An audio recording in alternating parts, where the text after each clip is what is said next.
আসসালামু আলাইকুম রহমতুল্লাহি ওয়া বারাকাতুহু। প্রিয় ভাই ও বন্ধুরা, কেমন আছেন? আশা করি সবাই ভালো আছেন। দেশ ও প্রবাস থেকে যারা এই মুহূর্তে ভিডিওটি দেখতেছেন, আমার পক্ষ থেকে রইল আপনাদের জন্য আন্তরিক মোবারকবাদ। আমি চাই আপনারা সবসময় ভালো থাকেন, যে দেশেই থাকেন না কেন, যে কাজই করেন না কেন, কারণ আপনারা আমার প্রিয় প্রবাসী ভাই। আপনাদের জন্য সবসময় আল্লাহ তাআলার কাছে মন ভরে দোয়া করি যেন আপনাদেরকে আল্লাহ তাআলা সকল ক্ষেত্রে আপনাদেরকে ভালো রাখে, সুস্থ রাখে। আপনারা ভালো থাকলে ভালো থাকবে আমাদের দেশ, আপনারা ভালো থাকলে ভালো থাকবে আমাদের প্রিয় সবার পরিবার। তো প্রতিদিনের মতো আজকে আবারও চলে আসলাম সেই আসিরোনা নামে সেই মেয়েটাকে নিয়ে, যে মেয়েটা ইদানিং এর মধ্যে আরো একটা ভিডিও আপলোড দিছে, এবং ওরা কিন্তু প্রতি সপ্তাহে একটা থেকে একটা না একটা ভিডিও আপলোড দেয়। এবার যে কোনো চ্যানেলে, ওরা যে শুধু এক চ্যানেলে ভিডিও আপলোড দেয় বিষয়টা কিন্তু এমন না। এরকম হাতে গোনা কয়েকটা চ্যানেলে ভিডিও আপলোড দেয় যেন মানুষ দেখে, মানুষ দেখে ওদেরকে হেল্প সহযোগিতা করে। আর প্রতিটা ভিডিওতে এই মেয়েগুলো বলে যে আসলে এই মেয়েটা, বিশেষ করে প্রত্যেকটা মেয়েই বলে, তবে এই মেয়েটার কথাটাই আমি বলি। এই মেয়েটা বলে সে অবিবাহিত, কিন্তু আমি যদি বলি সে বিবাহিত এবং তার 4 থেকে 5টা বিয়ে হয়েছে। এটা সম্ভবত 5 নাম্বার স্বামী। আপনার 4টা ডিভোর্স হয়ে গেছে। এই যে আমার স্ক্রিনে যে ভিডিওটা দেখতেছেন, এটা হচ্ছে আপনার 5 নাম্বার যে বিয়ে, সেই বিয়ের অনুষ্ঠানে। এবং এই যে এই মেয়েগুলোর আপনার প্রতিবেদনের আড়ালে ওদের হচ্ছে বিলাসী জীবনযাপন, যেটা একজন মানুষ, একজন প্রবাসী এত টাকা ইনকাম করেও কিন্তু এরকম বিলাসী জীবনযাপন করতে পারে না। এই মেয়েগুলো প্রতিবেদনের টাকা দিয়ে, মানুষের টাকা আত্মসাৎ করে যেভাবে বিলাসী জীবনযাপন করে, শুধু এই মেয়েটা বিলাসিতা জীবনযাপন করে বিষয়টা কিন্তু এমন না। ওর যে মা আছে, সেই মাও কিন্তু এরকম বিলাসিতা জীবনযাপন করে। আপনি দেখেন এই ভিডিওর মধ্যে কিন্তু ওর মাও কিন্তু আছে, এবং ওরা হচ্ছে এক ভাই এক বোন। এই মেয়েটার নাম হচ্ছে আসিরোনা, ও থাকে হচ্ছে ঢাকা রূপনগর হেমায়তপুর, এই মেয়েটা থাকে। তো আমি সবসময় বলি যে আপনারা এই সমস্ত মেয়ে থেকে দূরে থাকবেন। প্রয়োজন হলে আপনারা কুকুরকে খাওয়াবেন, কিন্তু এই সমস্ত মেয়েকে খাওয়াবেন না। এই সমস্ত মেয়েকে কুকুরকে যদি আপনি খাওয়ান, তাহলে কুকুর আপনার জন্য দোয়া করবে, কিন্তু এই সমস্ত মেয়ে জিন্দিগিতে আপনার জন্য আল্লাহ তাআলার কাছে 2 হাত তুলে দোয়া করবে না। ওরা তো নামাজই ঠিক মতো পড়ে না, দোয়া করবে কি?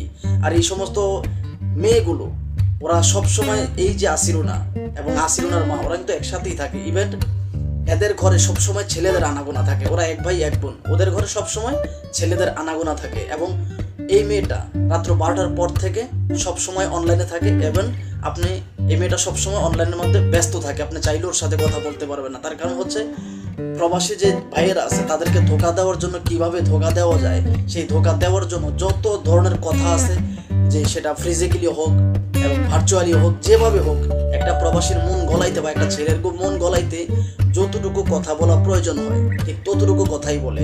এবং সেই মেয়েগুলো অনলাইনের মাধ্যমে কিন্তু বিয়ে বসতে চায়, যাতে প্রবাসীদেরকে খুব সহজে দেউলিয়া করা যায়। অনলাইনে বিয়ে কখনো টিকে না। আমরা 2-4-5 লক্ষ বা 3 লক্ষ টাকা খরচ করে তো সেই বিয়েই তো টিকাইতে পারে না মানুষ। হয়তো দেখা গেছে 5 মাস, 4 মাস বা 1 বছরের মতো অনেক কাজের ক্ষেত্রে দেখি আমরা ডিভোর্স হয়ে যায়। কিন্তু আপনারা এই সমস্ত মেয়েকে অনলাইনে বিয়ে করে ওদেরকে আসলে আবার ঘর সংসার করবেন, এটা কোন যুক্তিতে বিশ্বাস করেন? এরা হচ্ছে 1 নম্বরের নর্তকী। এদের মতো নর্তকী মনে হয় না পৃথিবীতে আর আছে কিনা। নিষিদ্ধ পল্লী দৌলতদিয়া ঘাটে, যে বাংলাদেশের সবচেয়ে বড় নিষিদ্ধ পল্লী, সেখানের মেয়েগুলোও কিন্তু ভালো আছে এই সমস্ত প্রতিবেদনের মেয়ের চাইতে। ওই সময় যে দেহ ব্যবসা করে ওই মেয়েগুলো ভালো আছে। এরা দেহ ব্যবসায়ী মেয়ের চাইতেও খারাপ, কেননা মন ব্যবসায়ী মেয়ের চাইতে দেহ ব্যবসায়ী মেয়ে অনেক ভালো। দেহ ব্যবসায়ী মেয়ে কখনো আপনার টাকা নিয়ে কাস্টমারকে ধোকা দেয় না, কিন্তু এই মন ব্যবসায়ী মেয়েগুলো সবসময় টাকা নিয়ে মানুষকে ধোকা দেয়। এবং শুধু ধোকা না, আর ওরা 1 টাকা 2 টাকা কিন্তু মানুষের কাছ থেকে ধান্দা করে না। বিভিন্ন প্রবাসীদের কাছ থেকে লক্ষ লক্ষ টাকা আত্মসাৎ করে প্রবাসীদেরকে দেউলিয়া করে দিয়েছে। কিন্তু নিষিদ্ধ পল্লীর যে দেহ ব্যবসায়ী মেয়েগুলো, এই মেয়েগুলো কিন্তু এরকম করে না। ওদের টার্গেট থাকে 200-500 টাকা। কিন্তু এই প্রতিবেদন নামে ডিজিটাল ভিক্ষা করা যে মেয়েগুলো, দৌলতদিয়া ঘাটের দেহ ব্যবসা নর্তকীগুলো, এদের টার্গেট থাকে 2-4-5 লক্ষ টাকা। ওর মাও একটা নর্তকী, এই মেয়েটাও একটা নর্তকী। দুটাই কিন্তু মা মেয়ে দুইটাই সেম, একই নর্তকী। ওদের ঘরে সবসময় ছেলেদের আনাগোনা থাকে। ইভেন কোনো ইউটিউবারটা যদি আপনি এই সমস্ত ওর মাকে বা ওকে নিয়ে জিজ্ঞাসা করতে চান, শুধু ওর মা ওকে নিয়ে, যে কোনো মেয়েকে নিয়ে জিজ্ঞাসা করতে চান, ইউটিউবার হচ্ছে আরো সবচেয়ে বড় দালাল। ওই দালালদেরকে আগে ধরা দরকার। এই দালালরাই কিন্তু সবচেয়ে বড় মাস্টার মাইন্ড। এই দালালদেরকে যদি আপনারা ধরতে পারেন, তাহলে কিন্তু প্রত্যেকটা মেয়েকে ধরতে পারবেন। যদি আপনি দালালকে ধরতে না পারেন, তাহলে কাউকে ধরতে পারবেন না। কারণ এই সমস্ত মেয়েগুলোকে কিন্তু মাস্টার মাইন্ড হচ্ছে, সবচেয়ে বড় মাস্টার মাইন্ড হচ্ছে ক্যামেরার পিছনে থাকা যে ইউটিউবার, সেই ইউটিউবার। ওদের ব্যবহার এতটাই খারাপ যে আপনি আসলে বুঝতে পারবেন ওদের ব্যবহার শোনার চাইতে বিষ খেয়ে মরে যাওয়া সবচেয়ে উত্তম।